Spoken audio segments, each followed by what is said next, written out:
Hi, my name is Albert Tate, and I'm the founding pastor of Fellowship Church out here in Southern California. And I have the privilege of bringing you the passage of the day. It's found in John chapter 12, verse 13. They took palm branches and went out to meet him, shouting, Hosanna! Blessed is he who comes in the name of the Lord. This is one of those passages where the scene is everything. The crowd is there, and this is Jesus entering into Jerusalem. It kind of reminds me of that scene, Muhammad Ali, when he come into the room and he just hit, the champ is here, the champ is here. Known for his humility, he's a champion who introduces himself. Jesus comes and he doesn't have to announce himself, because those that were desperate, those that were longing for hope, those that were longing for help, those who had seen what he could do, when they saw him riding in on the donkey, they shouted, Hosanna! Hosanna! They started to grab palm branches and they began to lay them down because a king was entering into the city. Hosanna means, save us now. Save us now. Maybe you're desperate. Maybe you need saving. Today is a good day, because Jesus isn't riding in on a donkey. He's reigning on the throne. And today's a good day to say, Hosanna, save me now. Save me now. May you make that declaration yours today. Blessings.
And he came out and went, as he was wont, to the Mount of Olives, and his disciples also followed him.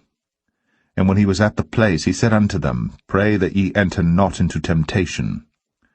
And he was withdrawn from them about a stone's cast, and kneeled down and prayed, saying, Father, if thou be willing, remove this cup from me. Nevertheless, not my will, but thine be done. And there appeared an angel unto him from heaven, strengthening him. And being in an agony, he prayed more earnestly, and his sweat was as it were great drops of blood falling down to the ground. And when he rose up from prayer, and was come to his disciples, he found them sleeping for sorrow, and said unto them, Why sleep ye? Rise and pray, lest ye enter into temptation. And while he yet spake, behold, a multitude, and he that was called Judas, one of the 12, went before them, and drew near unto Jesus to kiss him. But Jesus said unto him, Judas, betrayest thou the Son of Man with a kiss? When they which were about him saw what would follow, they said unto him, Lord, shall we smite with the sword? And one of them smote the servant of the high priest, and cut off his right ear. And Jesus answered and said, Suffer ye thus far. And he touched his ear, and healed him.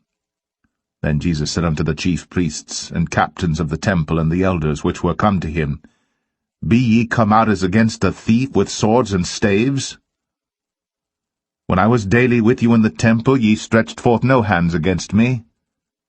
But this is your hour, and the power of darkness. Then took they him, and led him, and brought him into the high priest's house, and Peter followed afar off. And when they had kindled a fire in the midst of the hall, and were set down together, Peter sat down among them. But a certain maid beheld him as he sat by the fire, and earnestly looked upon him, and said, This man was also with him. And he denied him, saying, Woman, I know him not.